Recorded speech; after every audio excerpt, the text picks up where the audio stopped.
भक्तजनों, आज आप सुनेंगे मार्गशीर्ष कृष्णा पक्ष की उत्पन्ना एकादशी व्रत कथा। सूत जी बोले, हे ऋषियों, इस व्रत का वृत्तांत और उत्पत्ति प्राचीन काल में भगवान कृष्णा ने अपने परम भक्त युधिष्ठिर से कही थी।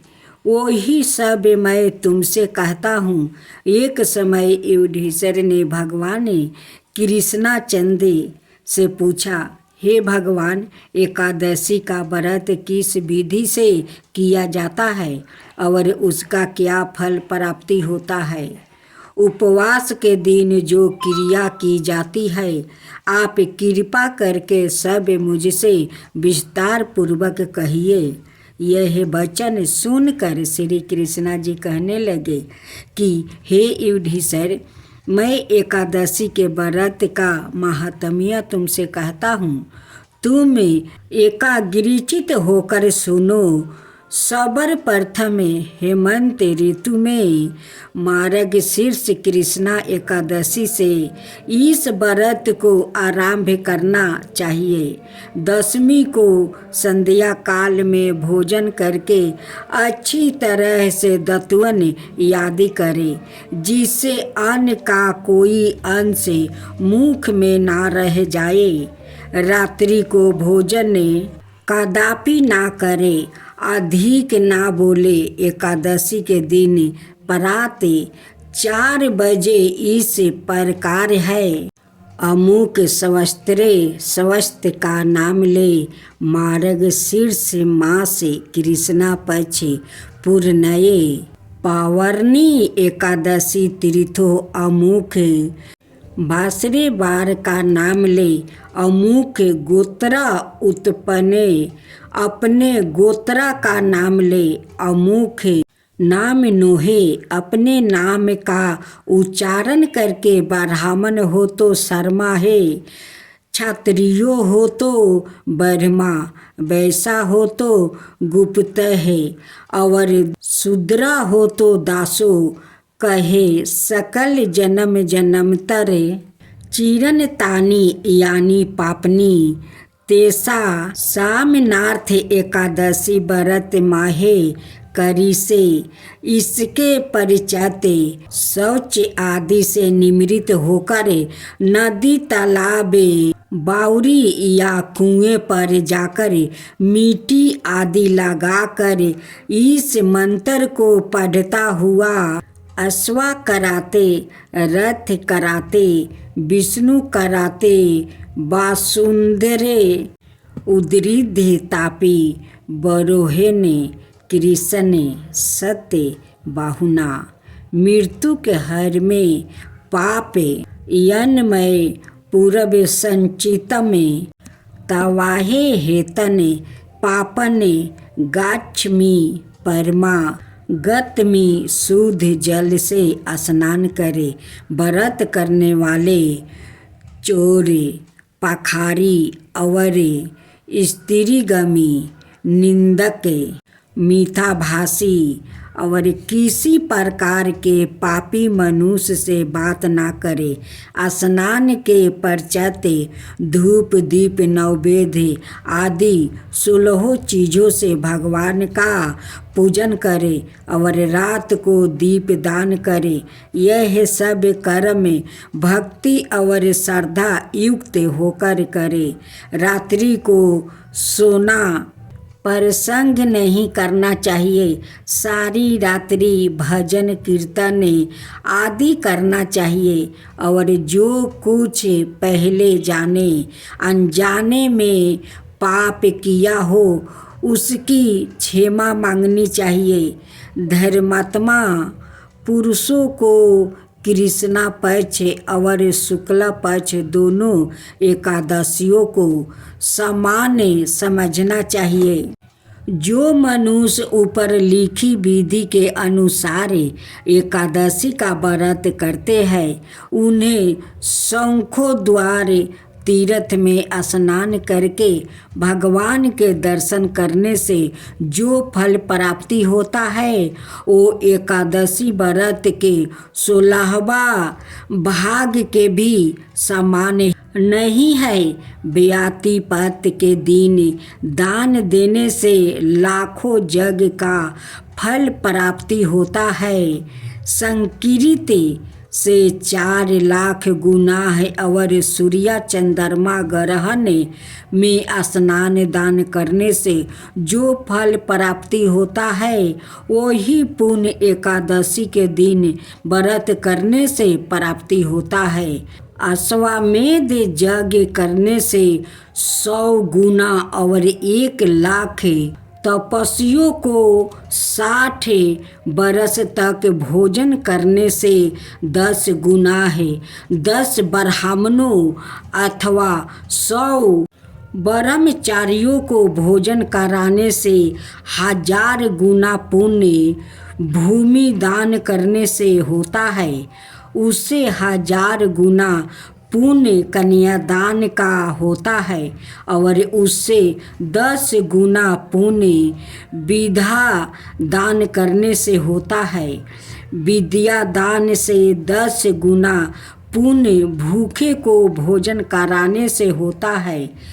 अन्न दान के समान इस संसार में कोई ऐसा दान नहीं है। बोले, हे देवताओं, तीनों लोकों के स्वामी, भक्तों के दुखों का नाश करने वाले भगवान विष्णु की शरण में जाओ, वही तुम्हारा दुखों को दूर कर सकते हैं। शिव जी के ऐसे वचन सुनकर इंद्रादि सब देवताओं क्षीर सागर में पहुँचे। वहाँ भगवान को शयन करते हुए देखकर इंद्र हाथ जोड़कर उनकी स्तुति करते हुए बोले, हे देवताओं द्वारा स्तुति करते योग प्रभु, आपका बारंबार नमस्कार है। देवताओं की रक्षा करने वाले हे मधुसूदन, आपको नमस्कार है। आप हमारी रक्षा करें। दैत्यों से भयभीत होकर हम सब देवता आपकी शरण में आया है।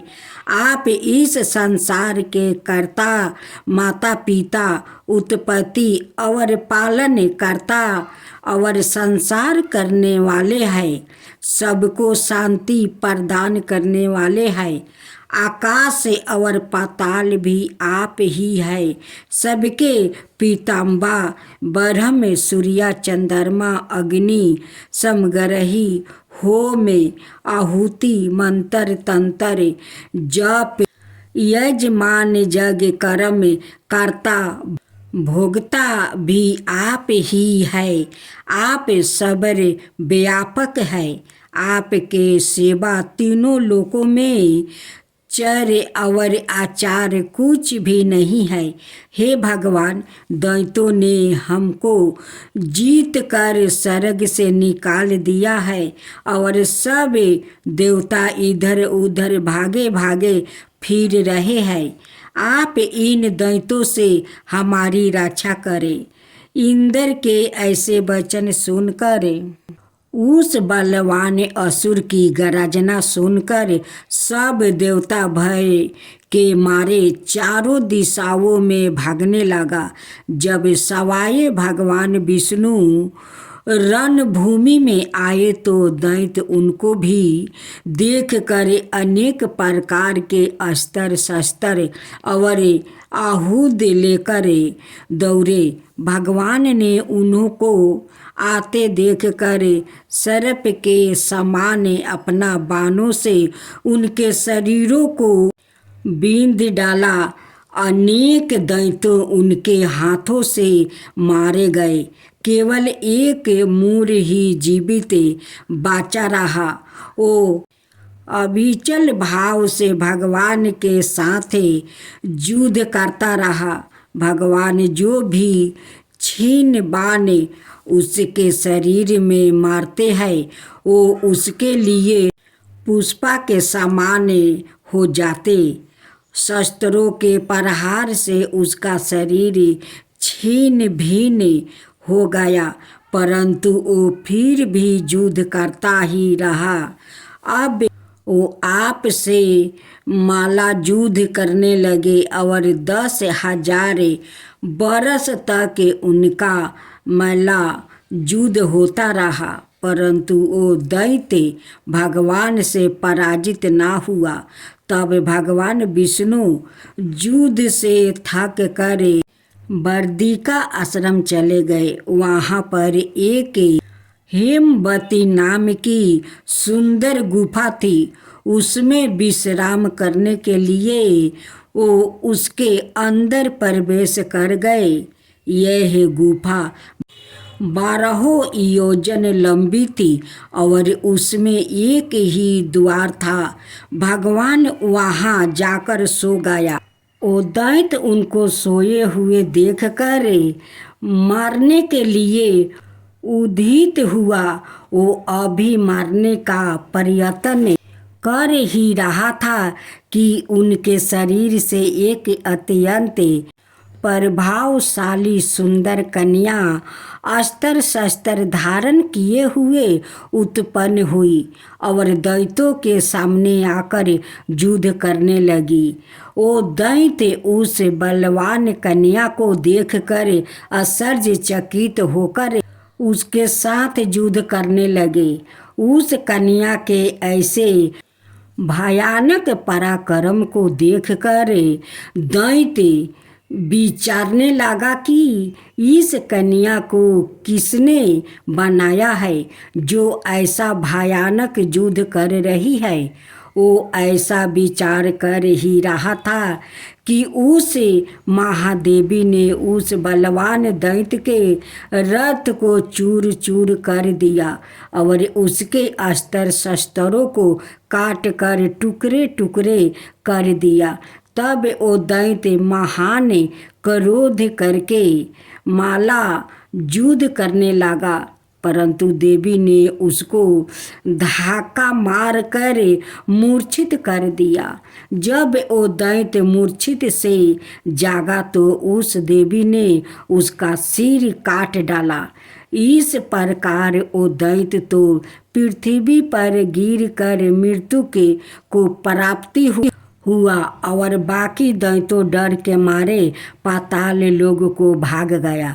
जब भगवान विष्णु की निद्रा टूटी तो उन्होंने मूर दैत्य का काटा हुआ सिर वो कन्या को दोनों हाथ जोड़कर खड़े देखा। तब भगवान उस कन्या से पूछने लगे कि हे देवी, जिस दैत्य से इंद्रादि के सब देवता भयभीत होकर स्वर्ग से भाग गया था, उसको किसने मारा है? वो कन्या कहने लगी कि भगवान, जब आप निद्रा में थे तो यह दैत्य आपको मारने के लिए उदित हुआ। उस समय आपकी योग माया द्वारा आपके शरीर से उत्पन्न होकर मैंने इस दैत्य को मार गिराया है। यह सुनकर भगवान कहने लगे कि हे देवी, तुमने देवताओं के भय को दूर करके बड़ा भारी कार्य किया है। अतः तुम अपनी इच्छा अनुसार वर मांगो। तब वो देवी बोली, हे भगवान, यदि आप मुझे वरदान देना ही चाहते हैं तो यह वरदान दीजिए कि जो कोई भी मेरा व्रत करे उसके सब पाप नष्ट हो जाए और अंत में मोक्ष को प्राप्ति होवे। जो इस व्रत का पुण्य है उसका आधा रात्रि को भोजन करने वाले को मिले और जो एक बार भोजन करे उसको भी आधा फल प्राप्ति हो जाए।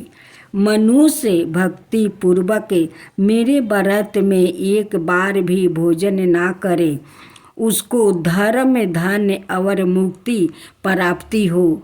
भगवान ने कहा, हे कल्याणी, ऐसा ही होगा। मेरे और तुम्हारे भक्त ही एक होगा और वो अंत में मोक्ष को प्राप्ति करके मेरे लोक में जाएगा।